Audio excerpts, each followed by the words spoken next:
The great MC Hammer came in the music industry like no one else ever before. When he came up, he dazzled people with his tantalizing music dances, and money was actually flowing. He was living the American dream. At one point in time, he bought a house valued at 30 million US dollars, and he had over 400 servants, and that was the great MC Hammer. But it does not end there. Let's look at Toni Braxton. When Toni Braxton came in the music industry again as well, singing Breathe Again, and people could even cry whenever they were listening to her.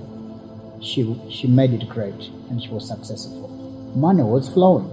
She was sleeping in any hotel that she could. She was donning any expensive jewelry that she could actually get.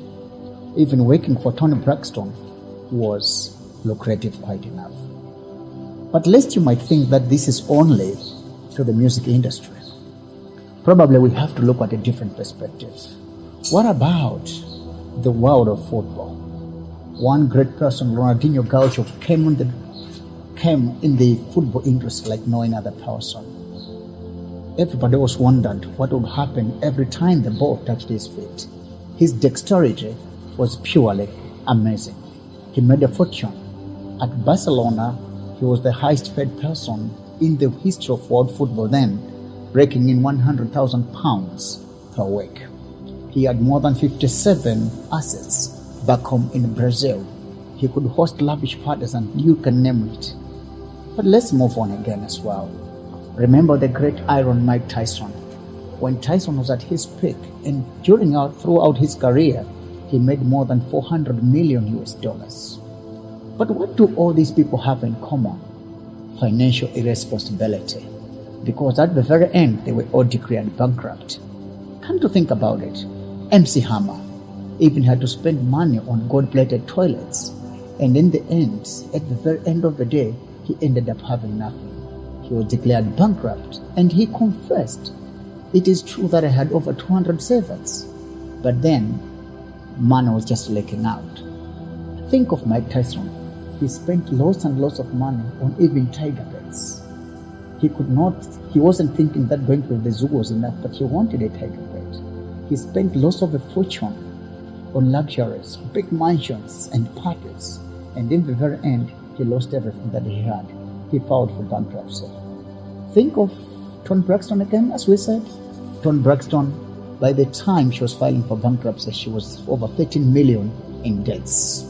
13 million in debts. And to who? The very same most expensive hotels and the jewelry stores. Now, let's move to a different chapter. The different chapter is, think about one great golfer, the man in green jacket, probably the greatest one to have made great history in golf, Tiger Woods. He was the man with the clubs and he made it big. Think of basketball, Magic Johnson and LeBron James. They all made it big. But what makes these three people common? What is it that they have in common? It is financial management, appropriate financial management. The inability to manage finances for the sake of tomorrow.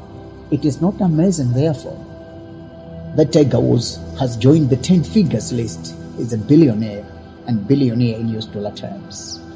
LeBron James has joined him, also billionaire, and Magic Johnson has also made us a billionaire. They invested in stocks. Some of them opened restaurants. Some of them were invested in sporting teams, as many as they could. So where do we get it wrong? We get it wrong because at the very onset, one thing which leaks a lot of our money, of our finances, is instant gratification. We want joy immediately. We want to put in the most expensive hotels immediately. In the very end, we lose everything. Is it not surprising that one of the world's richest person, Warren Buffett, still stays in the very same house he bought before he became a billionaire, and it costed him $32,000? In the Malawi scenario, I vividly remember one of the billionaires, Mr. Tom Mpinganjira, has never changed the house he stays in, despite owning a bank, despite being a billionaire. But you all notice that we usually flip through money on instant gratification, which doesn't eventually give us better returns. Does it mean that your watch is not a watch because it is not a Rolex? Because whether you buy the $5,000 Rolex or $100 wristwatch, it still speaks, it still shows you the very same time. It doesn't mean that it is not perfume when it's not Hugo Boss.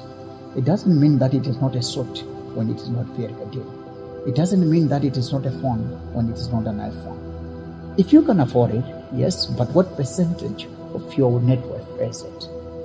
Most of the times, it has been observed that we lose lots and lots of money trying to appear to be rich while we are not.